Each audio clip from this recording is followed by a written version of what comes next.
Thank you for clicking on the video. Welcome back to the channel. So we're going to do the slow crawl through them, the second season. I've been making my way through it.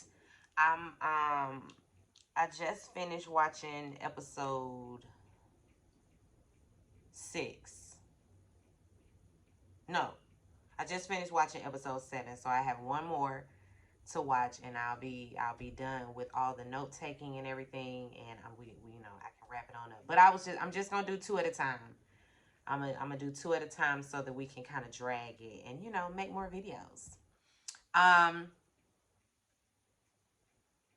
will say right off the bat, the best actor award goes to Luke James. We're just gonna hands down give him his things. The amount of range that he showed us he has, I was thoroughly entertained by his performance. I kind of got enthralled in it because it was so good. I love great acting. It really, when I'm asked, and this is normally like an interview question. Why do you want to be an actor? That's my main reason. I feel like since I was a little girl, I have always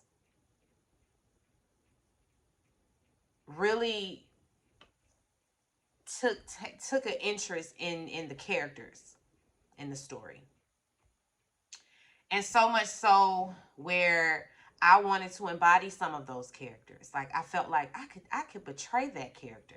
Like it's that's the big part of it for me when it comes to acting, is portraying all these different characters. It is very like invigorating for me. Like I love it so much. Just becoming a different character, bringing that character to life, all of that. And that is exactly what Luke did. That's what he did. He brought Edmund to life. It's not even what you want it to be, where you are the character and not you being the character. You know what I mean? And sometimes that it's very nuanced acting, and so that sometimes that falls short on actors. And it's something that we're working on in my acting class, is reacting and not acting. So anyway, just a little bit of tidbit into my brain.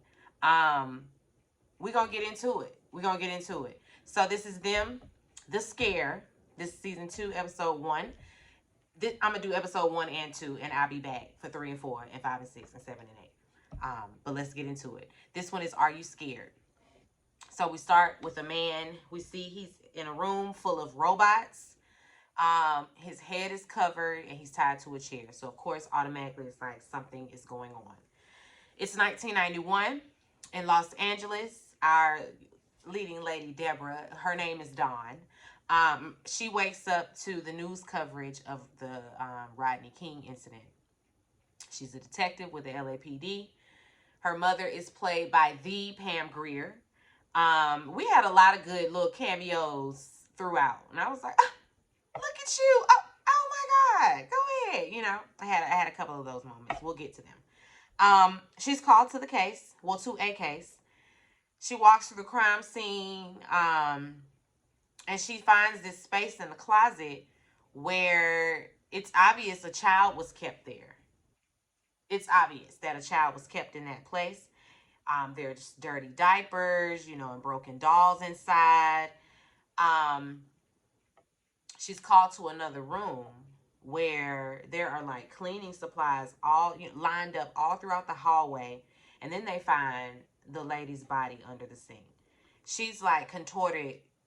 It's very demonic, right? Straight away, I automatically knew we were dealing with the supernatural because of the positioning of her body. I'm just like, yeah, that's the devil. Let's keep rolling. Luke James, we see him. He's listening to some self-tapes on sex. I don't know. He then puts on this mask and he heads out to the stage, and he's a mascot like at a Chuck E. Cheese or something like that. And he gets reprimanded from his boss, you know, for doing a little too much on stage. He was just doing a little too much performing. And he's of course he's an aspiring entertainer. He wants to be an actor, and so for him, this is one big audition. um his boss, of course, you know, he don't care nothing about it. Good luck with that. Good luck with that. Not Deborah, excuse me, Dawn. She's assigned to the case. On this, you know, with this lady and it being all, you know, contorted in this cabinet. She's on the case, of course, but she's not the lead. Her lead is this white man. Um, and he ain't her favorite because, of course, you already know. Off the heels of Rodney King, them people don't want her black ass around there. No way. They don't want her around there. No way. So she on thin ice as it is. So she got to, you know, play it safe. Why this thing be doing this to me? All right, I'm back. So they interview one of the ladies. She's a foster mom, and they interview one of the foster kids that was at the house at the time of the murder. And of course, he in there like, I ain't do nothing. He is visibly shaken by what he's just experienced.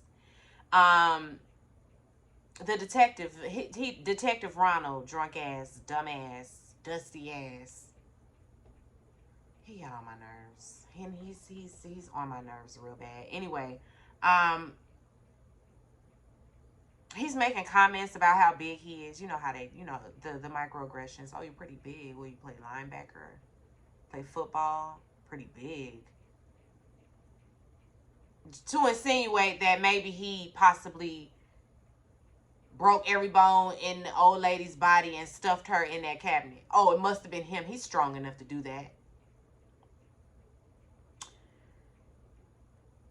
Dawn, of course, she's noticing that whenever the detective, because he in there cracking his knuckles, and whenever he does that, the little boy has a triggered response to that.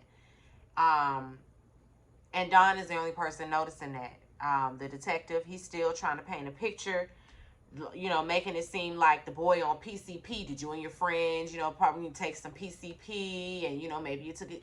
Excuse me, sir? And Dawn just sitting there, but I'm like, girl, when you gonna speak up? When you gonna say something? Because his line of questioning is, where are we going? Detective Ronald, dumbass, dusty ass. Anyway, the boy flabbergasted. Of course, he breathing heavily and all of that. He breaks down crying. So Dawn tells him, you know, listen, you have a right to an attorney. You don't even got to talk to us. Do you want an attorney? And the boy says yes, you know, so now they got to leave. That was her way of saving him. Edmund Luke James, he's auditioning for the role of Pookie. Pookie is a drug dealer. You know, that's all the roles they had for the brothers back then. It's drug dealer number one. And so, you know, he's trying to get into character or whatever, and it's terrible. It's terrible. It's pretty bad. He ain't really thug material. And they're like, okay, let's take it from the top. Let's take it from the top. And it's worse the second time around. The guy standing behind the camera, you know, he's sniggling, staring, and giggling and laughing a little bit. And of course, Edmund notices. It hurts his feelings, you know, and of course he gonna cry on the way home, but he just heads on out. When he leaves, he walks past all the other people auditioning. The receptionist, she checks in with him and asks, he asks, she asks him how to go, and he tells her that, this time it didn't happen. And, she says, well, you listen, the universe don't quit on those who don't quit. You come back and you try again. He has some tokens from the Chuck E. Cheese place, and so he gives it to her. She has a son. He's like, oh, you remember? He's like, yeah, you bring your son. I'll give you a little free pizza on the house. But when she said you remember, he gonna say, I remember everything. I bet you do. I bet you do. But she gonna think about pizza. She gonna think about the free pizza. He go and gets in the car and sits there until the night, in the same position, with the same crazy ass look on his face, just sitting there in the dark, watching waiting on them people to come outside.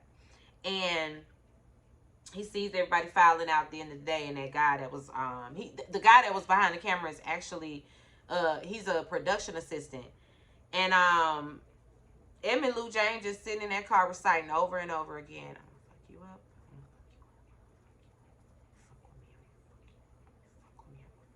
I was like, oh. Anyway, Dawn, she gets home, and her son, he's in the garage playing drums, and it's her birthday, so Mama Greer is in there in the kitchen cooking up birthday meal, birthday cake, all of that. She gets a mail from her baby daddy, but she don't want it. I guess it was a birthday card. She like, did he see it? Cause he gonna want me to have it on display. Her son don't know about it yet, so she just go ahead and throw it in the trash. um, she opens up her oh no, Mama, she want to talk about her mother's health, because her mother's health, she's having some joint issues. She wraps gifts for a living, and it's starting to take a toll on her hands. And Mama insists that she's fine, but we need to go check on that. She opens up her birthday gifts. Her mama gifted her a framed photo when she was younger, when she was a teenager. Then we see over in another house, it's something going down. It's something going down in a garage. All we see are flashes of light. I don't know what's happening. Edmund Lou James, we see him at work, like in a trance almost. When the girl from the agency, she rolls up with her son, played by Ace Tucker. And I said, look at baby Ace. Look at our baby Ace. Son grew up on us, getting booked and busy. He had him, it was a little small role, but listen, he did what he was supposed to do. He gave us good child actor. Go ahead, Ace. We're proud of you. The girl from the agency, she's talking to Edmund.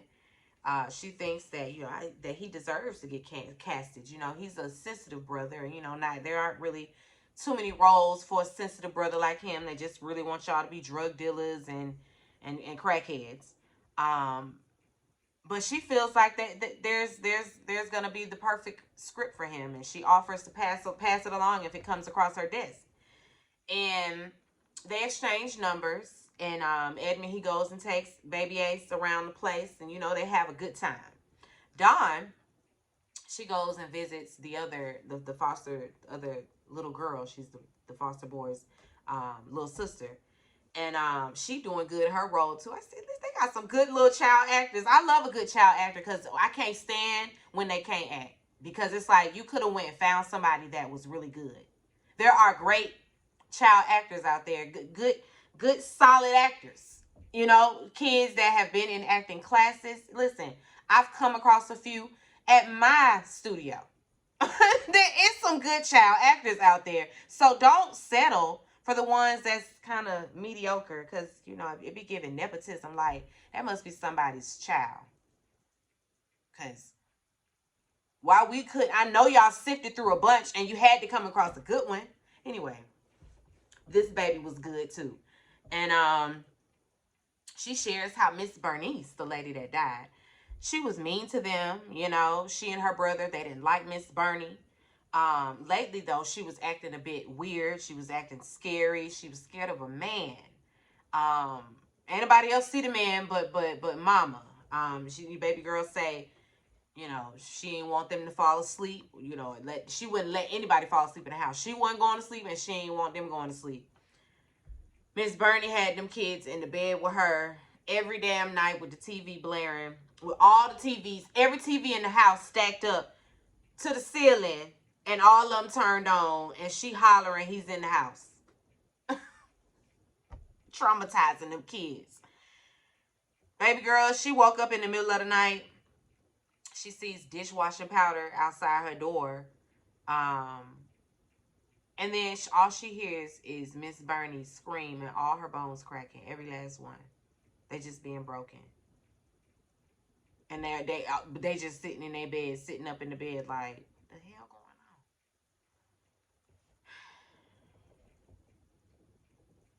on? And she just getting, while them bones getting broken, she keeps saying he's in the house.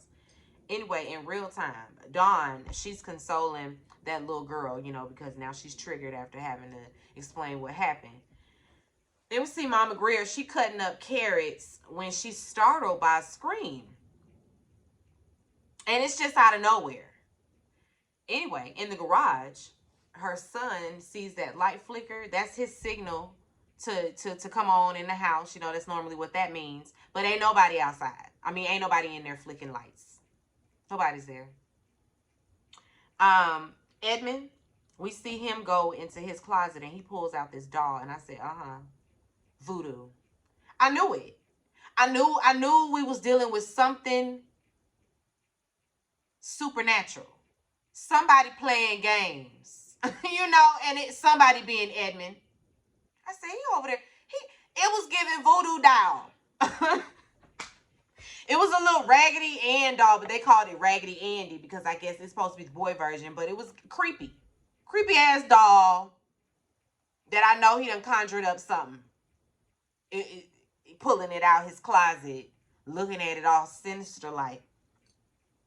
Anyway, Dawn, she gets home and she checks in on her family before, you know, grabbing some wine and getting into her case. She puts all the pictures out onto the floor and then she starts pulling out the cleaning products out from under the sink because, you know, she gonna get up under here and see what done really happened. Now, let me put myself in the lady's position, like, because how did this happen? She gets inside and she can kind of feel, you know, what Miss Bernie was going through when she was placed inside that cabinet. At the same time, she's listening to her case notes. On the tape recording, though, she can hear something and she keeps rewinding it and trying to listen, and she keeps rewinding it. And then the thing says, "Are you scared?" When I say she tossed that tape recorder, slung it way across the room. Dawn threw that damn tape recorder out the window if she could. Get it out of here. And that's where we ended on episode 1. That's where we ended on episode 1. So let's get into episode 2. This one is called "The Devil Himself Visited That Place." And they got that one right, because that's what we dealing with here. We are dealing with a demon. And his name is Edmund. Anyway, Dawn and her partner, Detective Ronald, dumbass, dusty ass, drunk ass, they are down at the medical examiner's office. Miss Bernie, all twisted up like a pretzel. I mean, all kind of fractures, 25 fractures. And you, of course, you know, Detective Ronald, dusty ass, drunk ass, dumbass, he automatically wants the blame to go to the foster boy. He just keep throwing his name out there, and we're going to continue to derail it because it's not him, stupid. It's not him. And so he keeps mentioning his size, the coroner. We're all like, no, wasn't him. Let's skip that. Let's get focused, because it ain't the boy. He thinks that the killer used some type of device to break all her bones, you know, because there's no bruising or any of that. Anyway, the coroner says that the cause of death was due to her spinal injury. She didn't die instantly. It took a few minutes. Her vocal cords were also damaged, so she couldn't even scream. Like her brain was saying, scream, but the message didn't get to the vocal cords so that it would do it. Anyway, Dawn, we see her in the car with Detective Drunk Ass, Dumbass, Dusty Ass. And he's adamant, of course, about this foster son being the guy. We're just not convinced. He picks up on how racist he's been, and then tries to reel it back on some, you know, his first girlfriend was black. Nigga. Don's son and his friend, they smoking weed under the bleachers. You know, they upset. They these kind of kids. Especially the girl. She a revolutionist. She ain't here for this Rodney King bullshit. She don't want to do it. You know, she ready to go march right damn now. Then we see Dawn and Detective Ron, dumbass, dusty ass, drunk ass. They get called to another crime scene. And she questions the people, behind the tape, and she notices this man. He got some groceries, and he looking kind of crazy, like, just looking. And he started grinning, and he's like staring her down through the crowd. And so she walk up to him because she about to question him, and he run off, drop everything and run off. And so now we gotta give chase. And he says you're all gonna die. They running through the projects, going house to house, and of course the residents ain't here for her being there because they know she's a cop. So they throwing beer bottles at her, kicking her downstairs. They ain't no help. They ain't no help. If anything, they trying to slow her down. Um, she gets up, of course, still chasing the man, and he runs into another apartment, and she follows him inside. She finally catches up with him, and he's holding a baby now. He tells her he's scared, he's being watched. Um, he only left out the house to get baby formula because he been in the house. Detective Ronald, dumbass, dusty ass, drunk ass, he busts in the house, and everybody got their guns drawn, and he on one. So, he makes him flip his own mattress and toss his drawers. And the man has his windows and mirrors covered. He coming in, snatching it all down. And the man is like, please, no, don't take that off the window. Please, not the mirrors. Please, no. And he just kicking them down on the ground, just pushing them or shoving them around. Excessive force, for sure. Um, he accusing him of cooking crack, all that. Ain't no crack in sight, though. So, what you want us to do? Edmund Lou James, we see him sitting on his couch. He just got a plastic bag over his head, and he's suffocating himself. He's just holding the bag over his head. Then his phone rings, because he on hold. So the lady comes back to the phone. So now he got bus free, and they tell him that his request wasn't in the system. And that the woman that he made the request with no longer works there. There's also no record of his request in the system. However, whatever it is, it's gonna take days to process. And of course, he immediately wants her name because he gonna add it to the list of names. He got a whole notebook full of names. It's plenty names on Edmund's list. So Beatrice, girl, you in danger. You in danger. Anyway, Don's son, he has OCD. And so he when he's coming home, you can see he has his rituals. Edmund Lou James, he gets a call from this lady. I mean, not this lady, but the girl from the agency. She found the perfect role for him. She says, "Listen, it's a slasher film. The role is for the killer." She's all excited for him. She thinks that he'll be perfect for the role. Even though, he's such a sweet guy. He gonna say, listen, don't be fooled by appearances. That alone was a red flag, but she didn't pick up on it. Over there at Mama Greer's house, she up in the middle of the night, and the fan is blowing all the case photos all over the floor, and she picks up the picture of the lady, and she automatically knows who that is. It's Miss, what was her name? Miss Denise, Miss Bernice. Um, Anyway, down, Dawn, she's on a date. They out there slow dancing, and then they fucking in the pool. I said, I know that's right. I know that's right, Dawn.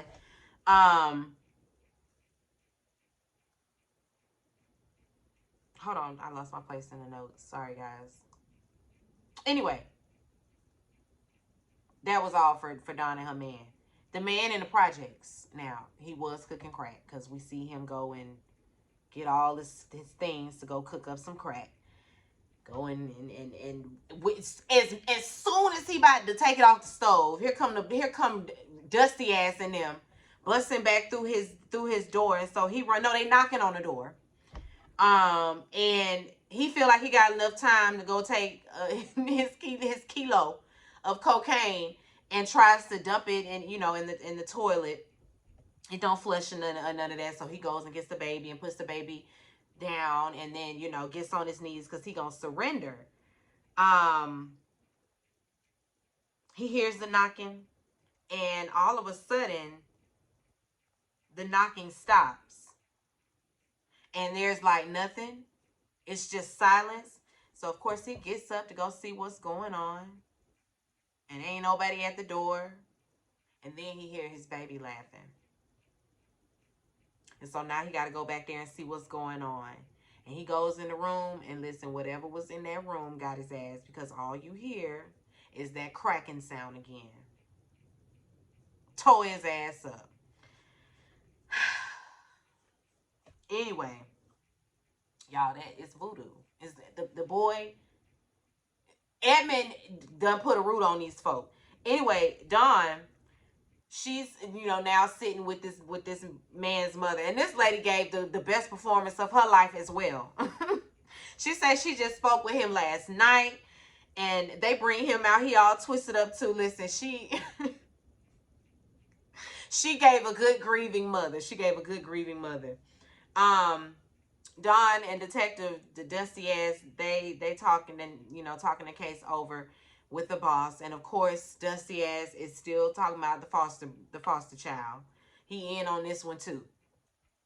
Don knows that it's a serial killer now, but she's also in a room with these two white men, who are absolutely clueless and they don't want to hear nothing she got to say. Dawn, she has the solutions, of course, but they're not listening. They're not listening to any of it. They dismiss her completely and and basically send her back to her desk. On her way back to her desk, she walks past, another group of detectives working on a case, and it's dozens of black women up on the poster board. So we got a serial killer killing black women as well. What y'all doing about it? She just stands there stunned, and they gonna come and close the blinds. Them folk round. Listen, I don't know why she ain't quit. Anyway, Dawn, she gets home, and her son, he's watching that Rodney King stuff. They're gonna have to have a talk or whatever, and she tells him that when she was around his age, she witnessed her friend being brutally beaten by the police as well. She was 14, and he asks why become a cop, especially after you witness something like that. And she says if she's the cop, she's the one with the badge, and then like that type of shit ain't going down on her watch. But you can't be everywhere at once. Anyway, Dawn, she calls the media and immediately spills tea. Listen, it's a serial killer on the loose. Edmund Luke James, he's playing in his costume chest, and he paints his face and then puts this stocking cap over his face and really pulls it tight and then screams into the mirror like a crazy person. I'm just so impressed with his performance. Anyway, Don's son, he wakes up to the TV blaring, and he goes in there and he can see, y'all, I was so scared. I don't scare easily, but this scene creeped me out. Oh my gosh, I was so creeped out. I couldn't even look at, because I'm watching it on my phone, but I couldn't even look at it. I had to immediately turn away. It was dark out. It was dark and everything, and I'm just like, why is she looking like that at the TV? Like, she was just like laying down on the couch, but like her eyes are really wide, and she had that look.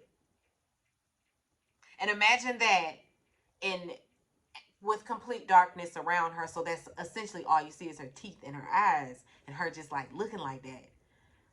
Whew, it spooked me. Anyway, he turns on the light and she ain't even there. She ain't even on the couch. He tries to go turn the TV off, and what he sees is Rodney King being beaten on a loop. He goes to unplug it, and when he unplugs it, of course the TV goes black, and then he sees his reflection behind him. He look again, of course. This time his face is distorted as hell. He looked like Martin when Martin got in that fight with Tommy Hitman Hearns. That's what he was looking like. I was like, what in the hell? Anyway, Edmund Luke James, he go to work. This time, because he has to embody serial killer for his upcoming role. He go in there with a knife, scaring everybody, scaring everybody, trying to get into character. He's getting his method acting on. He done scared everybody. The manager come out there and immediately fires his ass. You know, talking about, listen, I'm going to call the police. Edmund Lou James just standing there looking cheap, like, I'm just practicing for my role. Y'all are scared? Wow.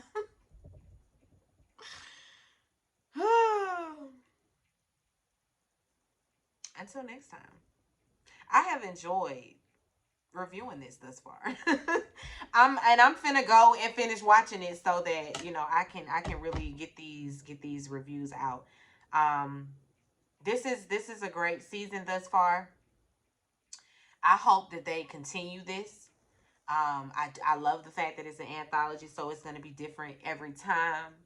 Um, I love it. I love it. Jordan Peele has really broken down barriers for black horror film and television.